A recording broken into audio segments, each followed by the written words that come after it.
I hear also he's a 3-time child sex offender. So that there makes me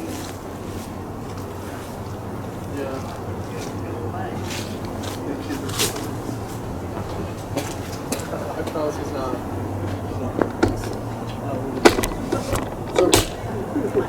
So you guys said you stay at the Espero? I live there. I have an apartment. Okay. And who are you to her? He's my sergeant. He drives me around all of this facility. He holds my stuff. He walks my dog. So yeah, he's like my adopted son. So I'll tell you to call the guy. Someone had seen a bunch of people come out of your car, get into the back, and they were in there for a short time, and then kind of so. And I told him I'd be about this yesterday. The other one is the other one.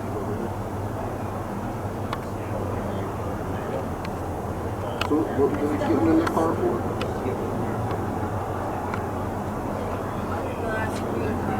Welcome in, Press Arthur. Welcome. Watching Press for Transparency. The date is January 3rd.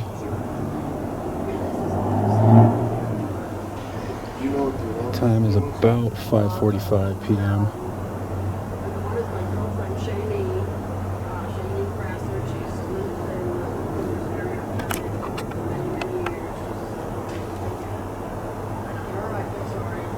Kristen Hamm, welcome.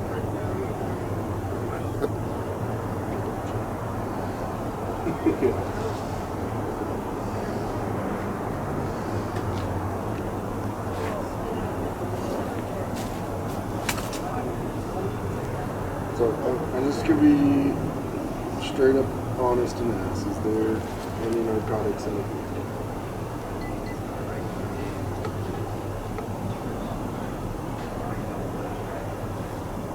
Are you the owner? You're the owner. No, you're okay. So we're at the Pinion Heights condos in Durango, Colorado. Again, we're at the Pinion Heights condominiums in Durango, When someone Colorado. calls us, we have to show up. And it doesn't necessarily mean I'm jumping to conclusions and thinking one way or the other.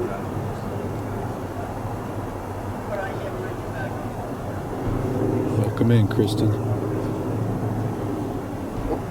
Well, I appreciate you guys. We'll get out of your hair and let you go on with the night, okay? Please be safe. Yeah, you guys have a great day. Thank you. Have a good night. Thank you, you too.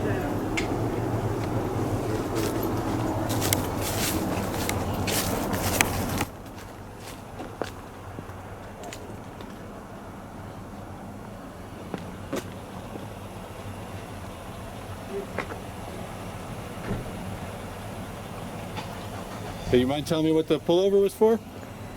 We gotta go to another call, but just a normal call for service. What do you get pulled over for? It was a normal call for service under reasonable suspicion. Pretty vague. Extremely vague. Yeah, I'm not sure, Kristen M. I showed up a little while after the pullover happened.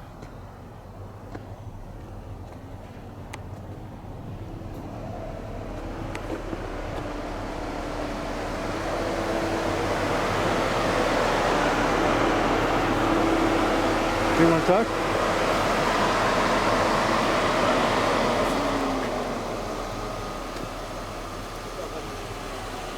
Yeah, I'm gonna come around.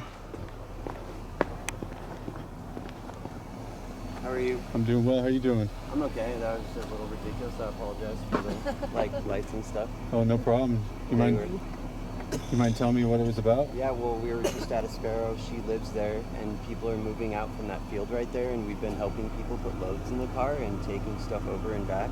So 2 people walked up to the car, and they saw us suspicious activity and followed us and pulled us over. We let 2 people in the car, and I started it for them to get warm, and then like somebody called for suspicious activity, apparently. So. Do you mind going on camera telling me about that? Sure. Are you just doing independent journalism? Yeah, I've got dude, I have no problem telling you. Okay, thanks, man. We're live on YouTube right now. Okay. Yeah. All right, we're gonna get the scoop on why the police followed these people over here. Yeah. Are they trying to pull in? I don't know what they're doing.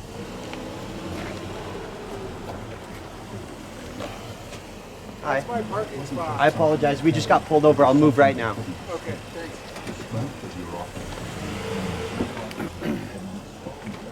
We're just doing a little car shuffle real quick. I think they still want to tell me what happened though.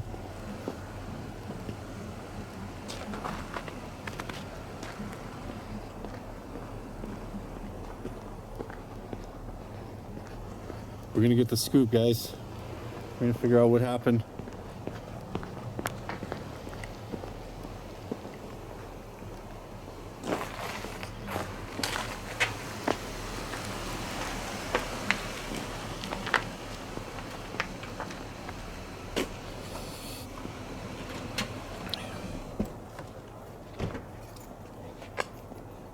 You're watching Press for Transparency. The date's January 3rd, 2025. Hey man, thanks for talking. Sure. My name is Matt, by the way. Hey, I'm Adam. Nice to meet you, Adam. Nice to meet you. Thanks for taking time to see what's up in the situation. Can your camera see? Well, let's go. If you don't mind, let's go to one of these lights over here. Sure. So you said you're live right now. You have a YouTube channel, or Yeah, we're live. stream? That's We're cool. live streaming on What's it called? Press for Transparency. Okay, I like that. That's awesome. I like it. Thank I you. was wondering. I saw you, and I was like, "Oh crap! Are the police filming us, or what's the deal?" But I'm kind of glad that you were now, because it's Right on. an interesting. In my opinion, it's interesting to. It's an interesting situation because it keeps happening fairly regularly. And Really? literally, I'm just helping my older friend. She's, getting older, and she's, it's getting harder for her to lift stuff, and she's got arthritis in her hands.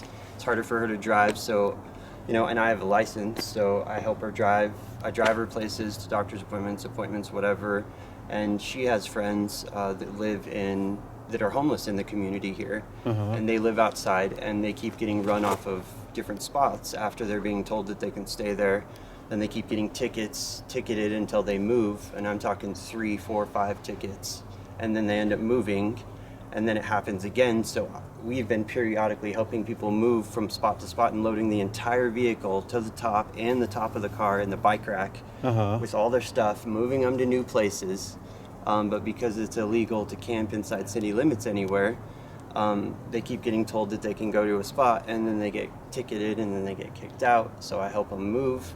And every time I've helped them move, it seems like the cops have come up to the car every time, not only to address them and tell them to leave, but then to me for suspicious activity, quote unquote. Either somebody reporting that there's people coming up to the vehicle, in and out, which is true because I'm loading their stuff in the vehicle and helping them. And so the cops periodically have been harassing us, in my opinion. And then trying to push the issue, like, can we search the car? Is there any drugs? After I just told them, look, we're helping these people move, telling them the situation, like everything's legal, we're not doing anything wrong, and they're pursuing it like we're doing something wrong. And then people are calling saying that there's suspicious activity and drug use, which is untrue. People did approach the vehicle several times just now at Espero, and somebody had called for suspicious activity and said that they saw drug use. Both are totally untrue. The activity I could see in somebody's eyes may look a little suspicious because they're going to and from the vehicle so much, and then getting in, and because they were cold, I'm turning it on and helping them get warm. Somebody reports it, the police follow us here and pull us over, and then say we got a phone call about suspicious activity and drug use, can we search the vehicle? And I'm telling them, you know, really they can if they want to, but we weren't doing anything wrong, and this is what we're doing. And this is probably the 5th or 6th time in the past week that the same thing has happened. When literally I'm just helping her help other people to figure out where to go in the middle of winter in Durango because they're homeless. Okay. So are you unhoused yourself, or? Technically, I am unhoused right now, and I'm lucky enough to have a couple friends that I stay with, and I'm in the process of getting housing. I actually have been in Durango 20 years, and I've only been homeless just a year, maybe, out of that 20 years. But I was in Alamosa for 3 months. I was actually at Alamosa Treatment Center, and so I got sober, and now I just got employed, so I'm waiting on my first check to prove my employment and get Mana a budget plan, a financial budget, so that I can prove that when they help me get into a house, I can pay the bills. So right now I'm waiting on housing. So she's been helping me stay at her place on and off, the owner of the vehicle that we just got pulled over in, and my father's been helping on and off how he can. So, but I don't live outside in a tent and stuff. I that's not the way I do it, and I'm lucky enough to have friends that help me with a place to stay, so I don't have to set up a tent or anything, like. Right on. Which is rough. It's good. Yeah, in this weather, it's great. Yeah, no, it's great. One, even sleeping in a car is much better than being out in a tent, because it's technically legal to sleep in a vehicle, but you can't sleep outside within city limits in a tent, just because there's no camping, so like. It's kind of a weird, it's a weird gray area, and I feel like Durango has the resources to at least give these people a spot to go and say, hey, you can all go to this spot, and they don't have to worry about people moving around. They don't have to worry about, you know, people don't have to worry about their community or like people being around their apartments or like, you know, maybe because there's drug use in the homeless community, and I could see how people in their houses would be alarmed about homeless people living in random places, so let's give them a place to go, like. And they had the Purple Cliffs, but now they shut that down, and so it's like, what are people supposed to do? You can live outside, you can camp outside city limits, but only for a certain amount of time, and then they have to come to and from town, and so like, since they shut down the cliffs, it's been rough for people, you know. What's your name again? My name's Matthew. Matthew. Yeah. My name's Adam. Nice to meet you, Adam. If you're just now tuning in, you're watching Press for Transparency. This guy just got pulled over after helping move some of his friends' belongings into your vehicle, right? Yeah.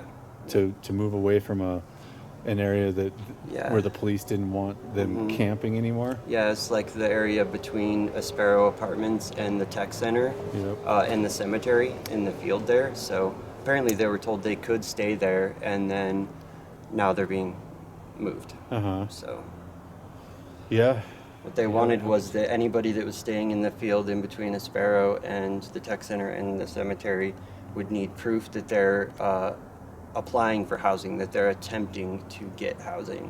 So they did, and now they're being kicked out and ticketed multiple times in the process. So I'm speeding up the process by helping them with a vehicle to move their stuff, because they're having to move all their belongings to new spots, which is pretty taxing, you know. So when you were loading up your vehicle today, someone allegedly said that they saw drugs, or? Well, one, they said there was suspicious activity and drug use going on in the vehicle, and they thought that drug deals and drug use were happening, was what they implied to the cops, which is what they told me when they pulled us over, and they said, look, we're just doing our job. And I understand that, but we have to, you know, pursue something when somebody calls and says there's drug use, drug deals, and suspicious activity, which all is untrue. The suspicious activity, I could see how somebody would think that, but that's not the case here. Right, they could have just made that up as a pretext to pull you over, right? The cops very well could have made that up as a pretext to pull us over, but I also have no doubt that somebody called because they were concerned and maybe thought that there was actual drug use or drug deals going on, which is untrue. Okay. Yep. I'd be skeptical of whatever pretext they had to pull you over, but yeah. Anyways. Well, and some of it has been not legitimate too. Like I was stopped by them. I wasn't even stopped. I was in the vehicle at Espero where we were just now, and a cop came up, and I was actually in the sleeping bag with it over my head, so they couldn't see who I was. And because somebody that was loading the vehicle as I was sleeping was associated with somebody who had warrants, they came up to the car and they knocked on the window, told me to get out. And once they realized that I was not the person that they were looking for, which is somebody with warrants, somebody had like attacked the police recently, I guess, with a machete or something, and also slashed some of like the city workers' tires, I guess. And I don't know who this is, but they thought it was me because this person was associated with them, a friend of theirs. And so they came up and they told me to get out, and they said, oh, this isn't the guy. And they said, we apologize, we appreciate your cooperation, because I attempted to get out of the vehicle, and before I did, they saw I wasn't the guy, and said, you matched the description of this person that we were looking for. And I asked, what did he look like? And they said, well, he's short, Mexican, stocky, bigger build. And that doesn't fit the description at all, because I'm white, I have short hair, it's not black, like I'm not a huge build. So they obviously made that up. That one for sure they made up. Today? This was actually yesterday or the day before. Okay. Yeah. And they just did it because they saw that person, thought that the person in the driver's seat was the person they were looking for, that was associated with the person loading our vehicle with their stuff so we could help them move. Once they realized this, before I even got out of the car, they realized I wasn't that person, said sorry. So if they realized I was not that person before I even got out, after I uncovered my head from the sleeping bag, then how did I fit the description? They said, sorry, you don't fit the description. We thought you matched the description of the person we were looking for. Well, how the hell did you think that if before I even exited the vehicle, you saw that I didn't fit that description and wasn't that person before they even asked me my name? So that's a little fishy in my opinion. Yep. It is suspicious. Yeah, so, and that's just what happens. Cops do that. I mean, they're people too, but like, you don't have to lie about it, Just say that you were suspicious and thought that, and you're looking for a certain person. Just tell the fucking truth. Did they just now ask you if they could search your vehicle? Yes. Yeah. And what'd you tell them? Well, for one, they asked if there was any drugs in the vehicle. I told them no. When I drive a vehicle, I make sure that there's nothing in the vehicle that I need to worry about. And so I know there wasn't anything in the vehicle. And then they asked to search the vehicle, and I said, no, we weren't doing anything wrong. Why would you need to search the vehicle? And I would have let them if it really came down to it and they started pushing, because I know there's not anything in there, because one of the things I've been helping her with is cleaning the car, because all the stuff's being loaded in and out of there, so dirt's coming in and out of it, and so I'm just trying to help maintain it and keep it clean and stuff. You know what I mean? Heck yeah. So they tried to search it, yeah. And I told them no, because there was no reason to search it. We weren't doing anything wrong. Yeah.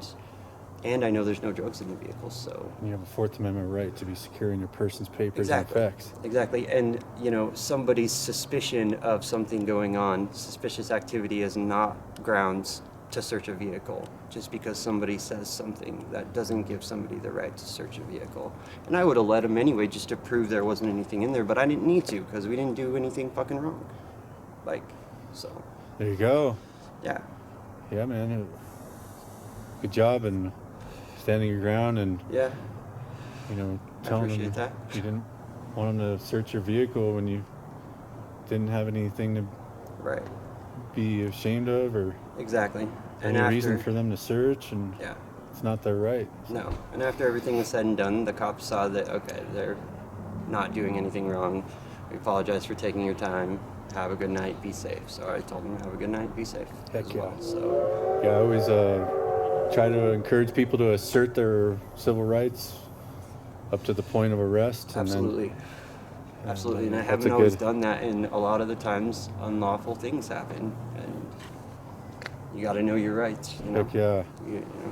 Like they need to have suspicion of a crime, and they have to have like visible evidence of the suspicion of the crime in order to search a vehicle, and so like they didn't have that. Well, thank you, Matthew. You're welcome.